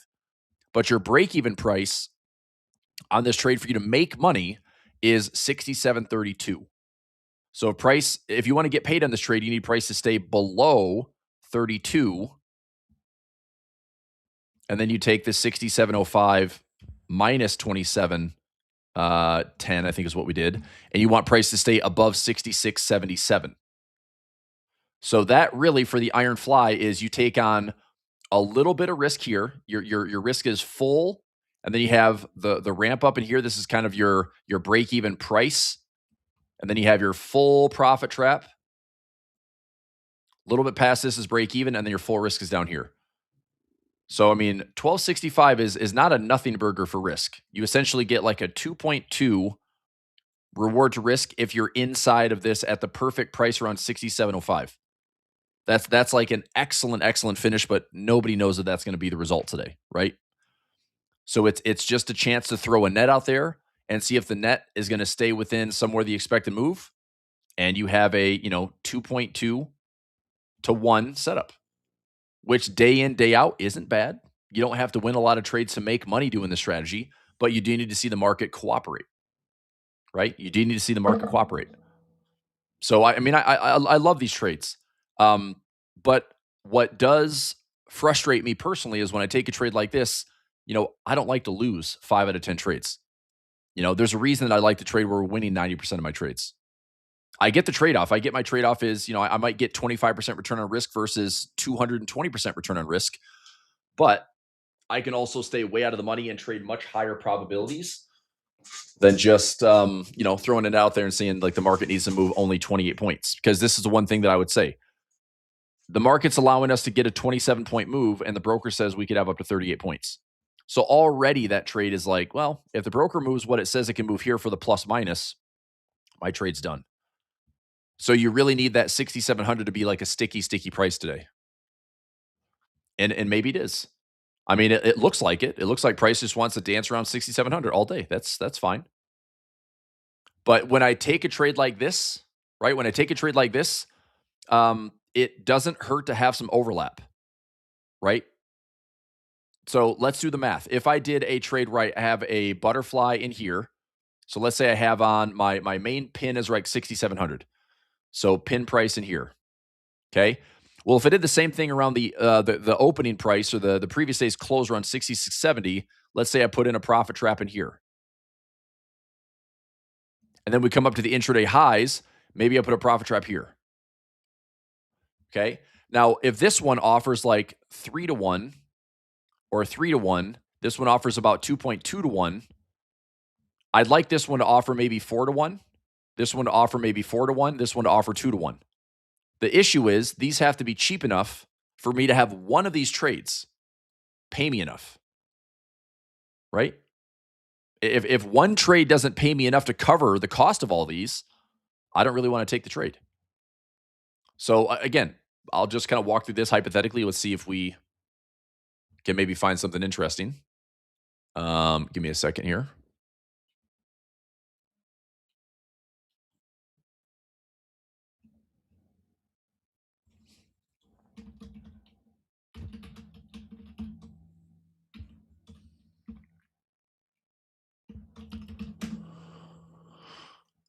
Okay.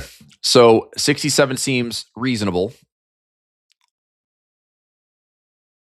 So now I'm up. There's 40 wide. There's 40 wide. So this one I'm risking about $1,100 to make up the $2,400. It's not a bad trade.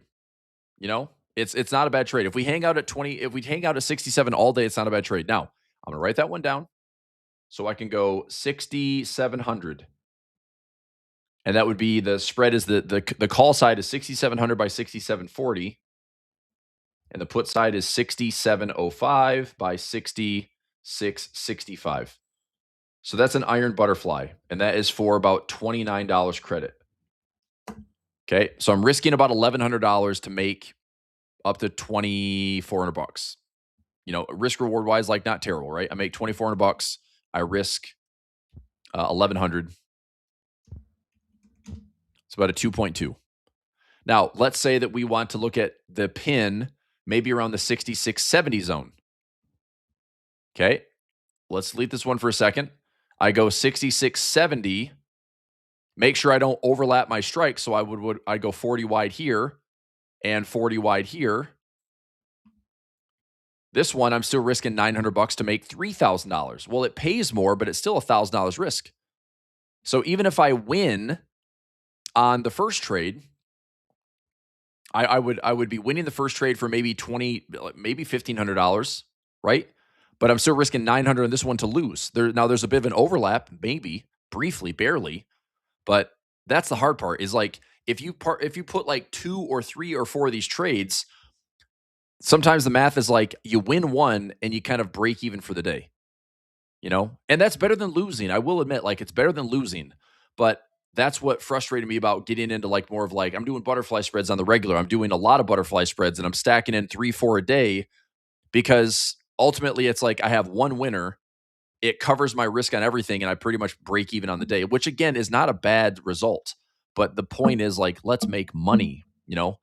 So I don't know. I think there's just some more, digging that I want to do. I mean, I know a couple of traders that there's one guy that was on Theta Profits that turned like a couple hundred grand into like several $1,000,000.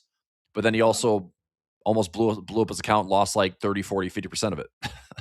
So I mean, all he did is every 10 to 20 point move in the index, he would just put on another iron fly. And I don't know if he had them tighter, like maybe he had like 20 wide iron flies and put on 3, 4, 5 a day.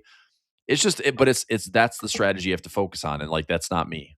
I like butterfly spreads, I really do. But when I get to that habit of like, okay, I'm going to put in traps every single day, I really need to watch the thing all day and manage it into the close because all the magic of those butterflies is at the end of the day. That's when you get all your money. So in the final literally 30 minutes of the day, price is either coming into your pin prices or it's not. And that's where you find out, whether your trade's going to win or lose. And so it becomes like an all or nothing type day. And obviously, if the market is going to still move directionally further than you think, which is probably going to happen maybe 10 to 15% of the time, it'll move further than you think. Your iron flies are toast because there is no expected move. And then you're guessing like that the market's going to move, and I don't know. It's just like anything else. It's not perfect. Nothing's freaking perfect. You know. On take or Thinkorswim, it's only offered 1030. What are the strikes? So again, I mean, 6,700 seems to be a decent level. I'm just curious, like maybe a 6 round, but look at what's happening in real time right now. Right now, my 6,650 is starting to show up as like this seems like maybe a gettable price for the bears today if the market's going to come in and poke the lows and make some fresh lows. I do have a couple of other levels I think I'd be interested in paying attention to. Let me find them right here. You can write these levels down. 66.25. 66.25. That should be a hard level for price to get to today. But I've got gamma at 66.50. So 66.25 could be a test. And again, my defense would be around that 6600 handle, which is going to be way down here. I mean, we have to see price get from a gap up and move up. Now we'd have to go all the way down to fresh lows, because the low we've had this week was Monday at 66.36. So if the market wants to take out that low, 66.25 to 6600 is maybe a gettable spot, right?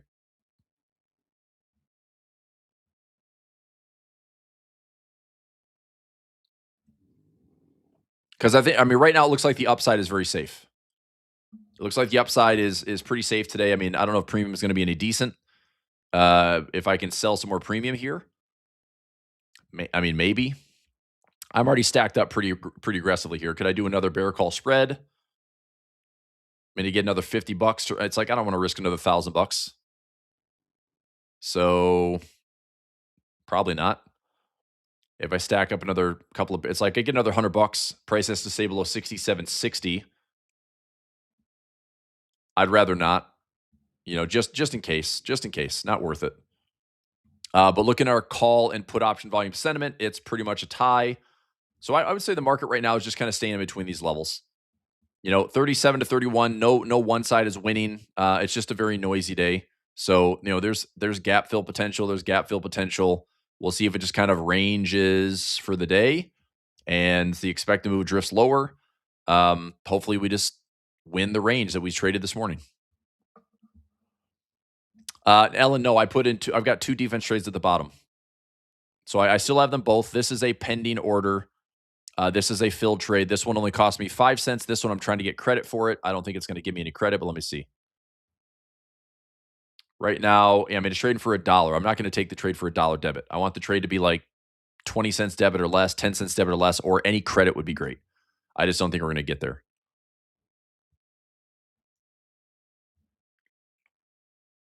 Let's see here. 80.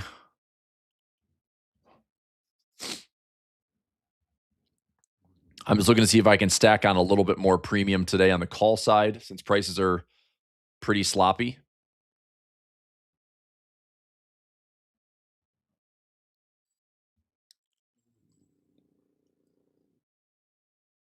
That's pretty a stupid trade.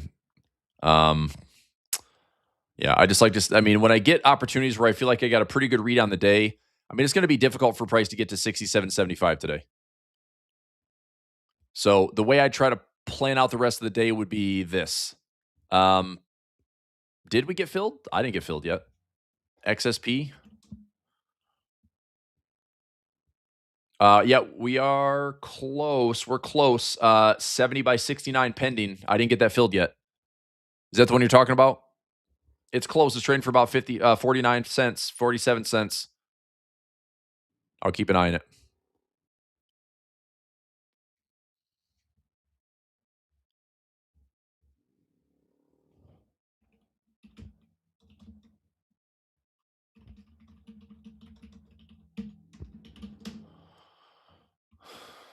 Okay, so we'll see if that defense kicks in. I mean, if we leak a little bit lower today, we probably will get filled in that defense trade, which I'm obviously okay with. I don't mind the defense because that's kept us out of trouble. Dollar CAD continues to run higher. Well, that's dollar strength. DXY is moving up. We're probably hitting 100 on DXY. Yeah, so we hit 100. That's not a surprise. I think this is one of the more surprising trades of 2026. Now, I'm not surprised that the market held the lows. I was long dollar there. I'm not surprised that the dollar hit the lows here and it was a fake out. But what I'm going to say is, if we don't turn now, like if the dollar does not turn now, and this dollar goes up here, that's going to be one of the more confusing. That's basically like screwing over the crowd, because the crowd has been short dollar, short dollar, short dollar. I think that positioning is showing that smarter money is likely going to try to squeeze this thing higher and search for liquidity up here. So I wouldn't be surprised if this dollar doesn't stop. The problem is, this to me is a risk off tone in the market. I think dollar getting a little little bit stronger. Okay, there's defense got filled. So I've got a defense trade on engineered options. All right, so let me update that in the tracker. That was the 70 by 69. This is now filled.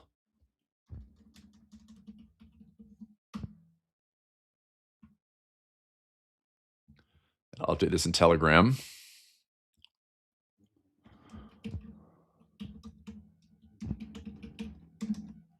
XSP.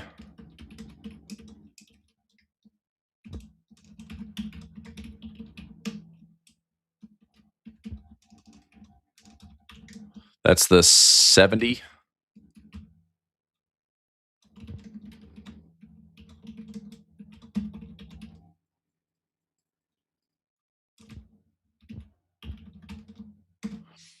Okay. Let me make sure. Was that? Oh, that's our break even trade. So sorry, that's break even. My bad. So this is a break even level. We're not even playing defense this week. We're back to break even.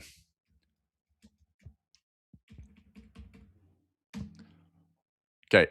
So we have participation, break even, and then we'll see if defense kicks in as well.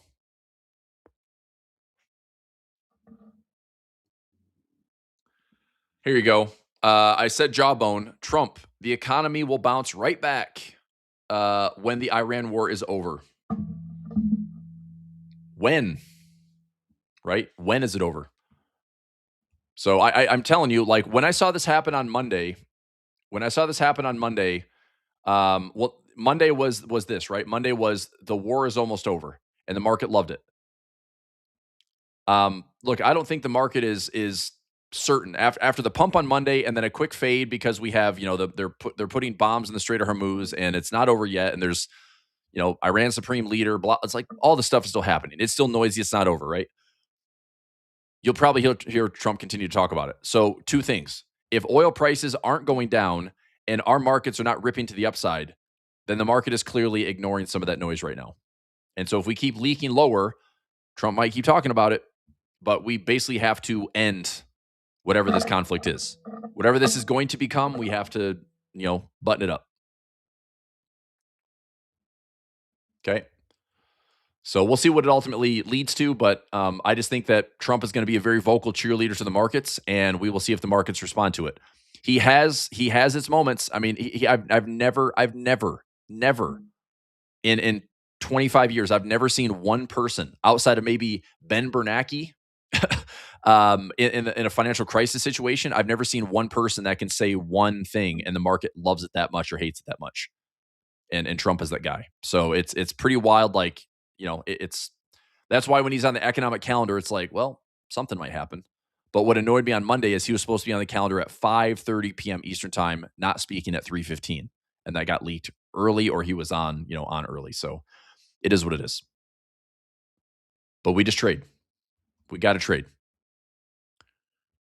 Okay. So Sean says Trump is speaking. It's like, okay. I mean, he obviously the guy has lots of outlets. He's got Truth Social. He's got any media outlet he wants. He's got Fox News. He can talk whenever he wants. But I look at price action today. So to say like the U.S. market's going to rip when the Iran war is over, the market might be thinking, well, when is this war going to be over? Because right now it's not over, and the markets are taking it like, yeah. I mean, give us a deadline.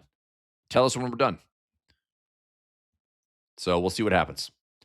But for the week, we know that the low for the week is around 66.36. Okay. And if the market is interested in going after that, that's okay. I'm looking to see, can I defend this area if needed? Because between this green line and this green line, I can get paid inside this range today. That's a pretty big range, right? That's a pretty big range.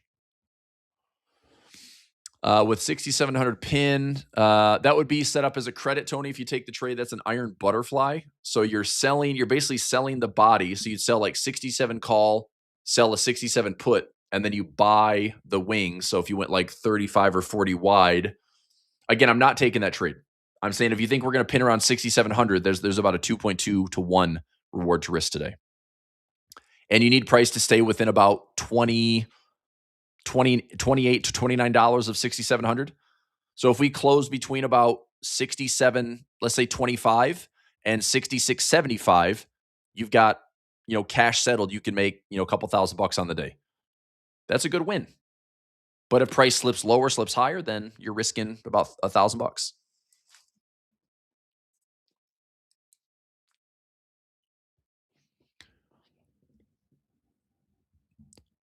All right.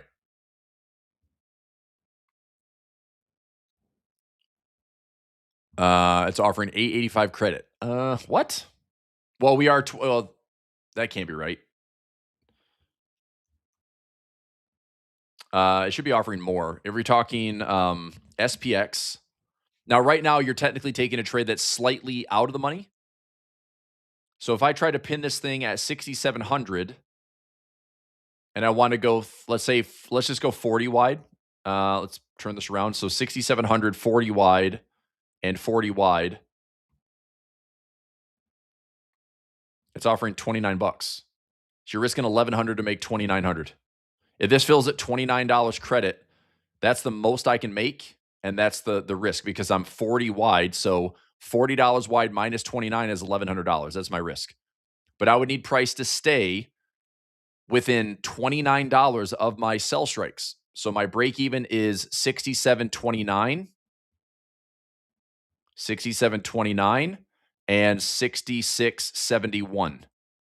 If price cash settled in here, then there is a profit trap to make money. But if price is lower or higher, you are risking this. Full risk is further than 66.60, or full risk is further than 67.40. And the reality is, like, I don't know where it's going to go. I don't know if price is going to go lower or higher. I do think that we maybe bounce between 66.50. Like if we come down and hit 66.50 and then we bounce back up, I could see us between 66.50 to 6,700 today. Part of me wonders, like, if we're somewhere in here for the day, maybe a pin around 75, go up high enough and low enough that you can catch a profit trap. Again, I don't know if that's going to be good or bad. And I'm just spitballing here. It's a couple examples. But if I thought between 75 and let's go, 15 is 40 wide and 35. So that's 40 wide, same thing. I get $28. I'm risking about $1,200 to make $2,800. If it finishes, let's say we settle, let's say price is at 6,700. Okay, that's $25. I could still make $300 on the trade. If it settles at 50, that's 25. I still make $300 on the trade. If it's inside of 50 to 6,700, I would make, on the low end about $300, and then it gets better from there, and it maxes out around $28. If somehow we're close to that 66.75, like middle zone, it's just a guess. I still, like, I don't know, and I think that's a lot of risk to throw at it for a guess. That's why when I'm trading like I am today, it's like I'm trading something higher probability where it's like, yeah, I don't think that prices will come to these lows today, which is why I have puts down here. I don't think price will come to these highs, which is why I have calls up here. And that's my trade for today. So we'll see how the rest of the day plays out. I'll get this out of the way, keep an eye on my levels. Chart alarms are set. That's all I can do right now. I'm just controlling my trade, and risk is set. Nvidia, somebody's saying Nvidia looks like it's going to break out. I did put those pending orders. Nvidia is, that's a big maybe, right? I talked about this yesterday. I put in those bonus trades. Who was with me yesterday morning? Yesterday morning, bonus trades on Nvidia. I've got to find it here in Telegram. They're not filled yet. Bonus trades. I put in a June broke wing butterfly and a June broke wing butterfly, two separate levels. Pin price at 165, pin price at 148. I think those are good, strong levels to see some bid coming. So basically, if the lows are defended, this is about the 170 handle.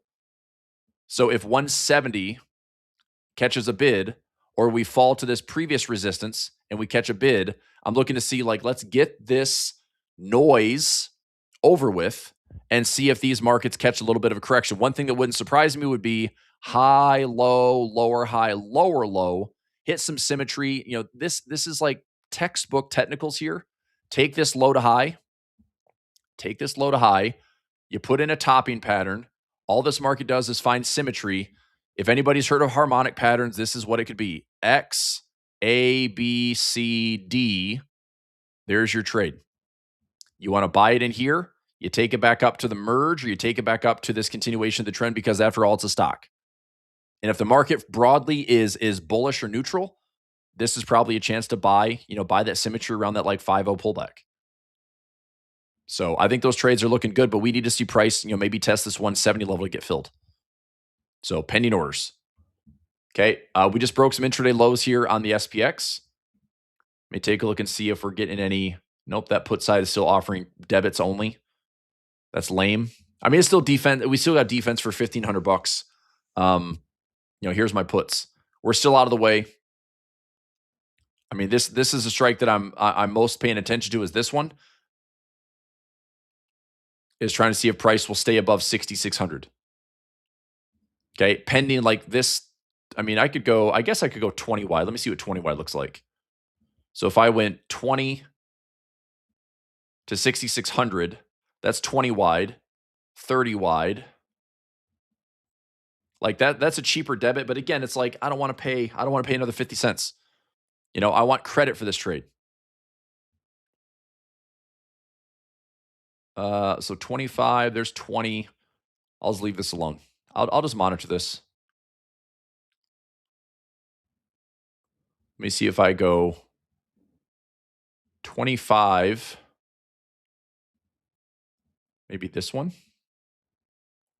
It's still a debit. Yeah, I'm not taking it for a debit. Just gonna hang in there. Okay, good stuff. All right, let's do this. A couple things, housekeeping for me, and then I've got a stream for you to run on engineered options, which do have some trades running right now. We have our participation, which is right up here around 673. We have a break even that got filled today. I'm looking at defense, possibly around the 660 zone, or maybe even the 653 zone. We'll see what happens. I mean, if the market comes down here and then bounces next week, if we get another defense trade in, we land another winner. We've been surviving with good wins on engineered options because of defense. This week is no exception. So we'll see how the market looks like. Big picture, we're still probably looking down to tag. We're probably looking to tag on NASDAQ and S&P, probably going to tag that 200-day moving average. Not today. I'm just saying, like, in general, that's probably where the market is likely going to fall towards. Okay. What I think is interesting today is that this is right around 6,600. So it wouldn't surprise me if we get there. That's another big fall. We'd have to drop another like 60 points or so to get there today. But if we drop down here, that market's probably going to bounce by the end of the day. Okay. So also not a bad way to look at, like, we might get a quick stab to bounce off that 6,600 handle. I think that's a pretty solid. And if it's not today, like, I would be looking to bet on a quick Monday or Tuesday bounce. But again, price may not even get there today. It might just be more noise from that Monday low. All right, couple more things. So we'll play off little engineered options. The expected move indicator. I've got a lot of emails to get to. I will do that as soon as we wrap up the session here. So if you want to stick around for little engineered options, we'll run a little stream on that. The expected move box. What comes with that? I also have an 18-minute video. Let me go Vimeo. I'll show you a little video here.